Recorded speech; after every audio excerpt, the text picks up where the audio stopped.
Halo, assalamualaikum warahmatullahi wabarakatuh. Jumpa lagi dengan saya Aston Nugroho di channel Zona Otomasi, channel yang mengulas tentang teknologi otomasi, IoT dan juga Industri 4.0.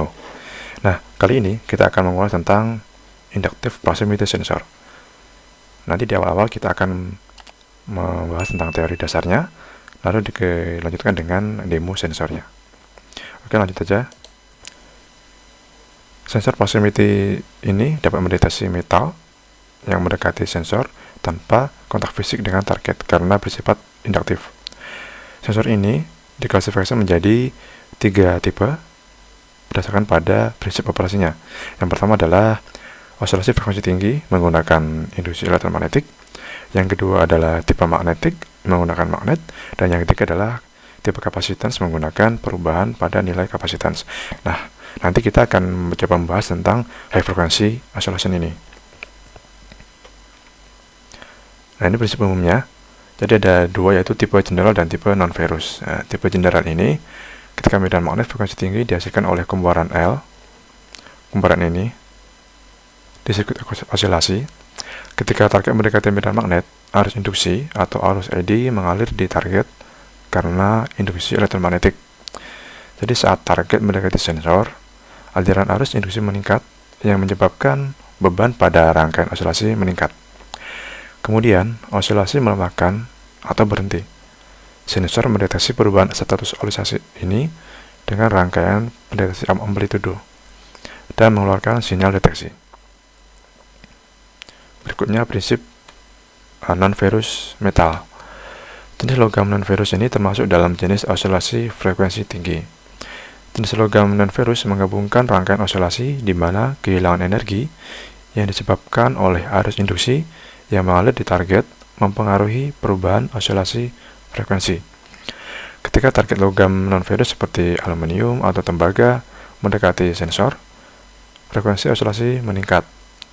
Di sisi lain, ketika target logam besi mendekati sensor, frekuensi osilasi menurun. Jadi ketika frekuensi osilasi menjadi lebih tinggi dari frekuensi referensi, sensor mengeluarkan sinyal deteksi. Fitur-fiturnya dari sensor inductive proximity sensor ini adalah dia hanya mendeteksi target berupa logam atau metal. Mereka tidak mendeteksi target selain metal seperti plastik, kayu, kertas, dan keramik. Tidak seperti sensor fotoelektrik, sensor ini dapat mendeteksi objek metal melalui plastik.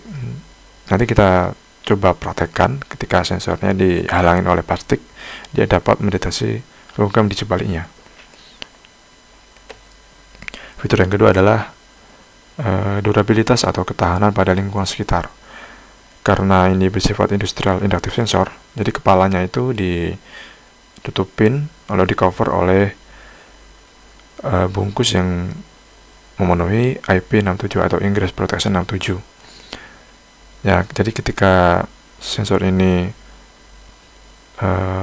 ditutupin oleh logam atau cover yang merupakan industrial grade, dia tidak terpengaruh oleh lingkungan sekitar. Jadi kayak misalnya debu atau cipratan oli pada kepala sensor, dia tidak terpengaruh dan merupakan bentuk dari stabilitas deteksinya.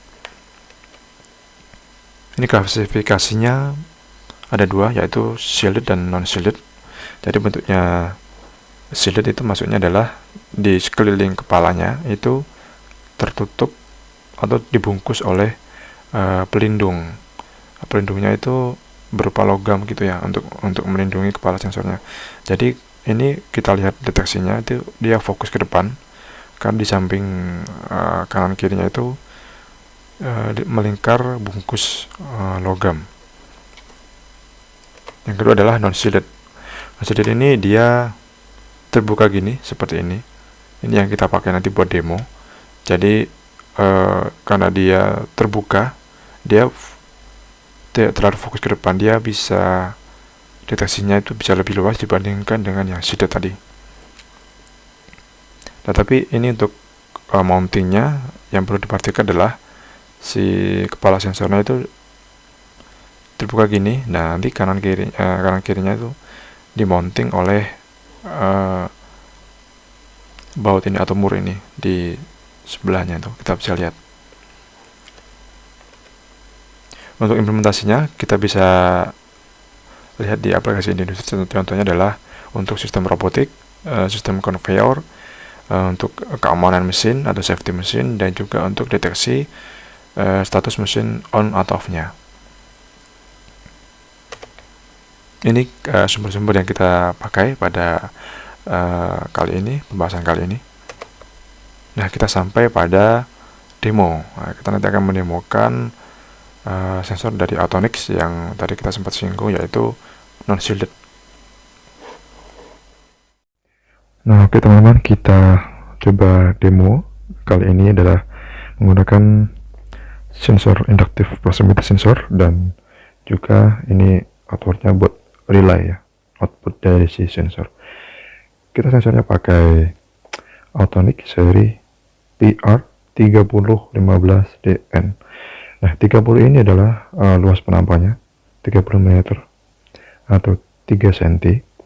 Lalu 15 ini adalah 1,5 cm deteksinya. Jadi jaraknya seperti ini, seginilah, plus minus lah ya. Jadi dia 3 wire atau 3 kabel outputnya. Ketika terhubung ke relay dia seperti ini. Jadi kabel hitam, coklat, dan juga kabel biru.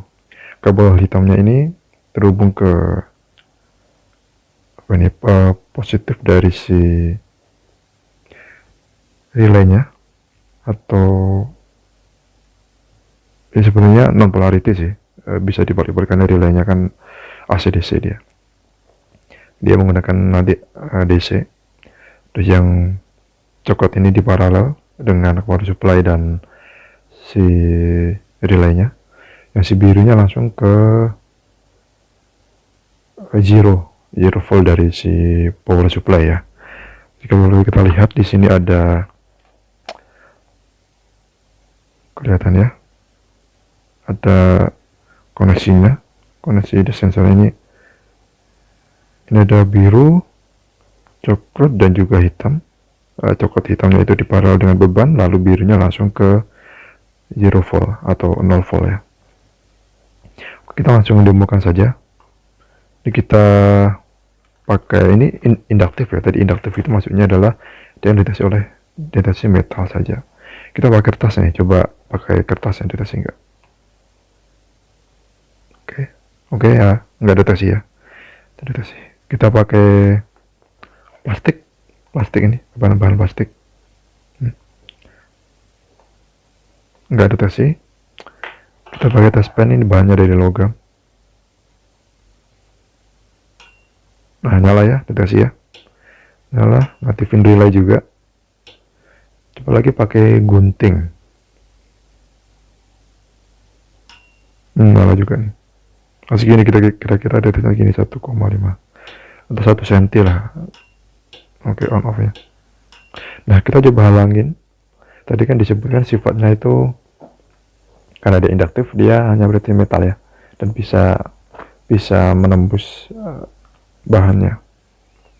Kita coba terang kertas, lalu kita coba deteksi pakai logam gunting. Nah, masih bisa ya, oke. Kita coba pakai bahan plastik yang tadi.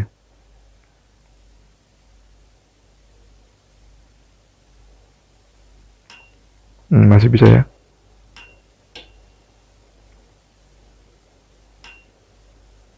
Oke, kira-kira gitu aja ya teman-teman. Jadi ini induktif. Nanti ya teman-teman bisa coba sensor yang lain dari vendor lain.